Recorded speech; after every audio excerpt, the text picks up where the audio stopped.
Nicholas Jering needs to leave earlier now that Denmark has reinstated border controls. Every day he drives 10 kilometers to the Danish border.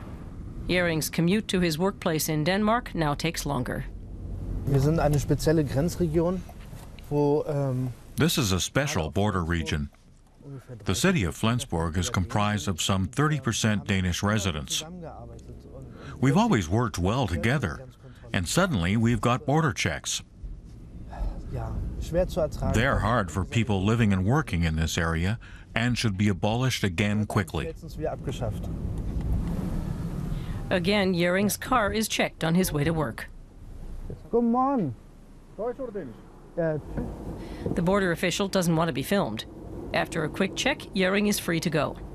But for many others, this is the end of the road. A bus is checked. This Afghan family of 8 wanted to travel through Denmark to Sweden, but the Danish police won't let them continue their journey. Now they must decide. Either they return to Germany or apply for asylum in Denmark. But the odds of being granted asylum here are slim. Denmark has some of the strictest immigration policies in all of Europe.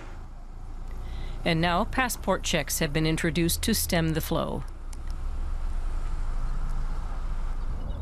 The Danish town of Sønderborg lies just a few kilometers from the German border.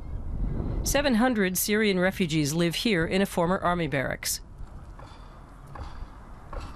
Ahmed Katap applied for asylum 6 months ago. He and his fellow refugees know it's a long process. I don't think about my future if they are voted like many euros every 2 months, 3 months in euros. How I can think about my future? That I cannot imagine my future, how it will be. Even if Ahmed is granted asylum, he will have to wait 3 years until his family can join him. Danish right-wing populists have pushed through border checks and less money for refugees.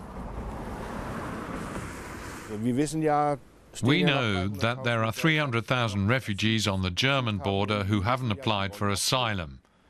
They want to go to Sweden. They'll need to cross Denmark and they may want to stay here, so we control our borders.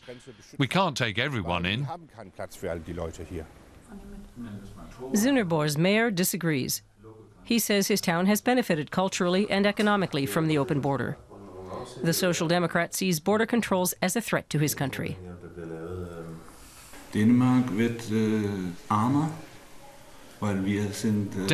will become poorer. We're a small country. We need to cooperate. We can't shut ourselves in and protect our prosperity.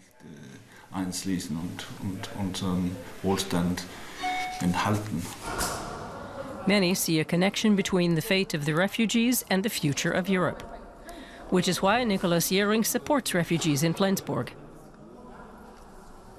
The Afghan who tried crossing into Denmark this morning is here as well. He says his entire family is in Sweden. He's sad that he's not able to join them.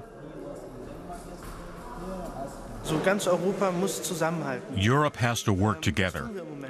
But we're not doing that right now. Border controls mean Europe has failed. These are people who aren't allowed to join their families because they lack the necessary papers. A disagreement between neighboring states in Europe. As Denmark seals its borders, Germany upholds the Schengen Agreement. Nicholas Jering supports this. Otherwise, it wouldn't make sense for him to commute to work in Denmark.